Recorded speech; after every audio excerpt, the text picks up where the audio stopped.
इस बार जाड़े के दिनों में बहुत जोर से ठंड पड़ रही थी। हवाएं भी तेज चल रही थी। इसी मौसम में एक बूढ़ा आदमी मधुपुर गांव में आया। उसके शरीर पर पूरे कपड़े भी नहीं थे और वह ठंड से थर-थर कांप रहा था। वह गांव में हर घर के दरवाजे पर जाकर आवाज लगा रहा था। कोई है जो इस बूढ़े की मदद करे। इस सर्दी में ठिठुरते भूखे भिखारी को कुछ खाना दे दे। लेकिन सभी दरवाजे और खिड़कियां बंद थी। कोई भी उस बूढ़े भिखारी की पुकार नहीं सुन रहा था। चलते चलते अंत में वह एक बड़े घर के सामने रुका और फिर से उसने आवाज लगाई। कोई है जो इस बूढ़े की मदद करे। मेरे ऊपर कोई तो दया करो। मैं बहुत भूखा हूँ और ठंड से ठिठुर रहा हूँ। कोई भी मेहरबानी करो। तभी उस मकान का दरवाजा खुला।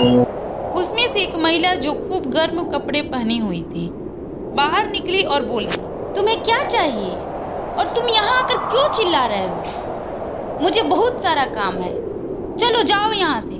कृपया मेरे ऊपर दया करो। मैं 2 दिन से भूखा हूँ। कुछ भी खाने को नहीं मिला। इधर से रोटी की खुशबू आ रही थी, इसीलिए मैं इधर चला आया। मैं रोटियां अपने लिए बना रही हूँ कि तुम्हारे लिए? और मैंने जो रोटी बनाई है वह मेरे घर के लिए ही काफी है। उसमें से मैं तुम्हें नहीं दे सकती। वह महिला जोर से दरवाजा बंद करके अंदर चली जाती है। बूढ़ा भिखारी कुछ पल वहाँ खड़ा रहता है और फिर कुछ कहता हुआ चला जाता है। मैं इस घर को हमेशा याद रखूंगा। अब मैं इस घर को हमेशा याद रखूंगा। कोई दयालु इस भूखे गरीब पर दया करे। मुझे खाना दे दे। मैं 2 दिनों से भूखा हूँ और ठंडी से कांप रहा हूँ। गांव के सभी घरों की खिड़कियां दरवाजों को लोगों ने ठंड के कारण बंद कर लिया था। अंत में वह एक झोपड़ी के पास पहुंचा और दरवाजा खटखटाया।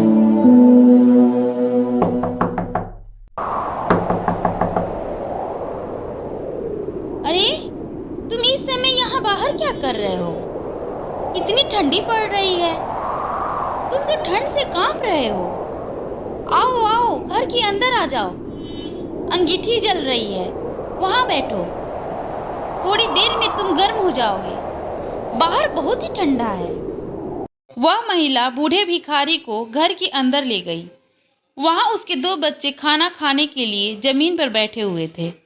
उसने बच्चों से कहा, बच्चों, इनको बैठने के लिए कुर्सी दे दो। इन्हें बहुत ज्यादा ठंड लग रही है। मैं बहुत ही भूखा हूँ।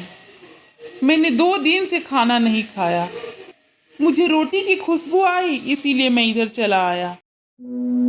अफसोस, मेरे पास एक ही रोटी है।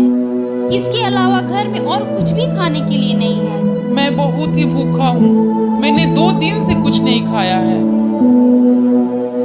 बच्चों, तुम लोग सुन रहे हो ना? यह बूढ़ा आदमी हमसे भी ज्यादा भूखा है।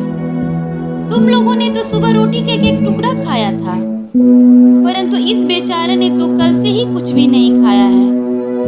क्या यह रोटी मैं इनको खाने के लिए दे दूं?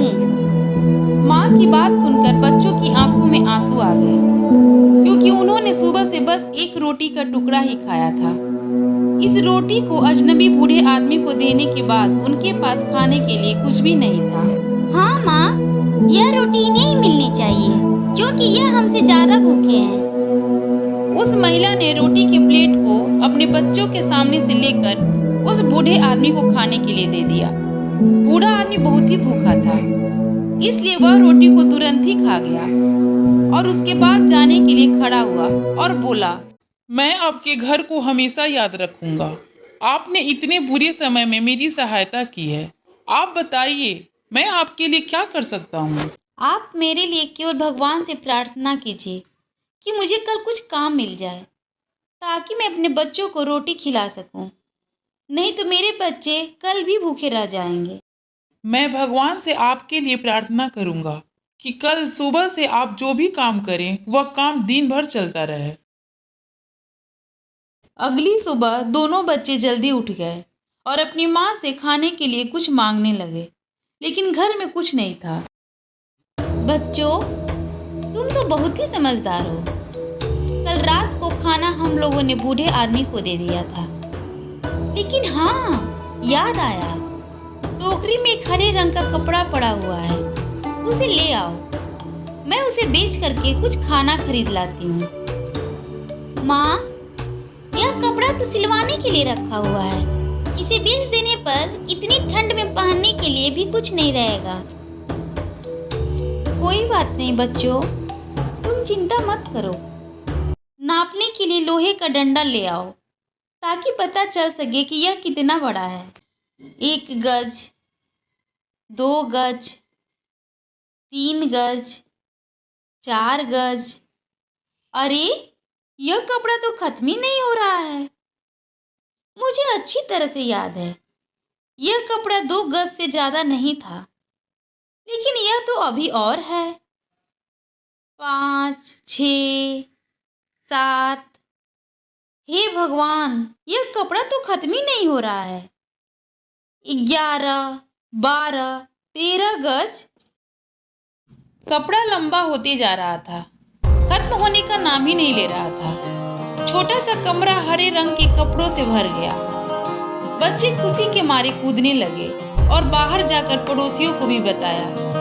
पड़ोसी चमत्कार देखने के लिए आए और सभी आश्चर्यचकित हो गए। अरे, तुम्हें यह जादुई कपड़ा कहाँ से मिला? यह तो खत्म ही नहीं हो रहा है। उस महिला का पूरा घर हरे रंग के कपड़े से भर गया। उसने कपड़ा बेचकर बहुत सारा पैसा कमाया और सुखपूर्वक रहने लगी। लेकिन ऐसी बात छिपती नहीं है। यह बात उस बुरे स्वभाव वाली स्त्री के पास भी पहुंची, जिसने बूढ़े भिखारी को दुत्कार कर भगा दिया था। लगता है वह बूढ़ा आदमी कोई जादूगर है, जिसे मैंने उस दिन भगा दिया था। अगर उस दिन मैंने उसे भगाया नहीं होता तो मुझे भी यह जादू मिल गया रहता। अगर अब की बार इधर आया तो मैं उसे पेट भर कर रोटी खिलाऊंगी और तो जाने के लिए बांध कर भी दूंगी। फिर देखती हूँ कि गांव में सबसे ज्यादा धनी कौन होता है। अब वह महिला हमेशा अपने दरवाजे और खिड़कियां खुली रखती थी और सड़क पर प्रत्येक आने जाने वाले पर नजर रखती थी। ठंड अभी भी पड़ रही थी, लेकिन लालच के कारण वह अपने घर और दरवाजे हमेशा खुले रखती थी। आखिरकार एक दिन शाम को उस बूढ़े की आवाज सुनाई दी। वह दौड़कर दरवाजे के पास पहुंची। कोई दयालु आदमी जो मेरे ऊपर दया करे, इस भूखे को खाना के लिए 2 रोटी दे। अरे, तुम भूखे हो?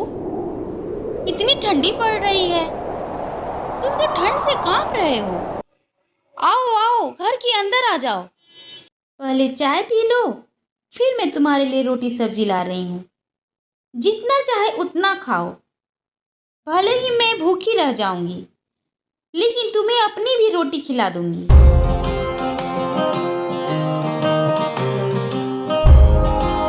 आज बहुत दिनों के बाद पेट भर खाना खाया हूँ। आपका बहुत बहुत धन्यवाद। मैं इस घर को याद रखूंगा। और क्या? और भी कुछ कहिए। मैं भगवान से प्रार्थना करूंगा कि आप कल सुबह जो भी काम शुरू करें, वह काम सारा दिन चलता रहे। यह कहकर बूढ़ा आदमी चला गया। बूढ़े की बात सुनकर महिला खुशी से चिल्ला उठी। अब मैं क्या करूं? मैं कल सुबह से ही पैसा गिनना शुरू कर दूंगी, ताकि शाम तक मेरा काम चलता रहे और मेरा घर पैसे से भर जाए।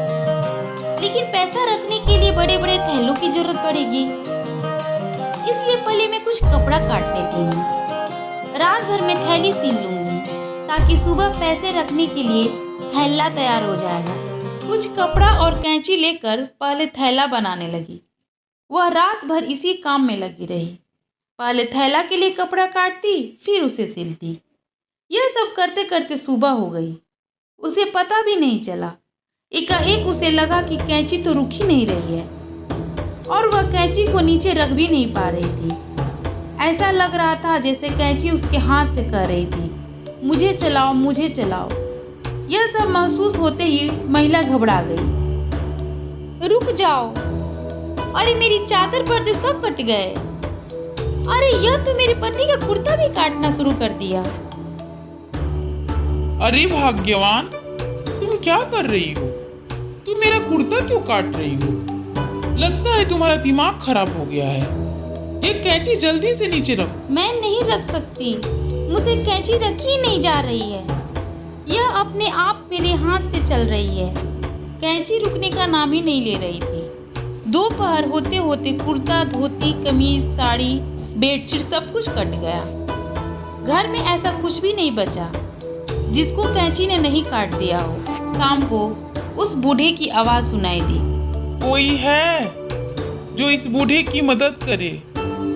इस सर्दी में ठिठुरते भूखे भिखारी को कुछ खाना दे दे।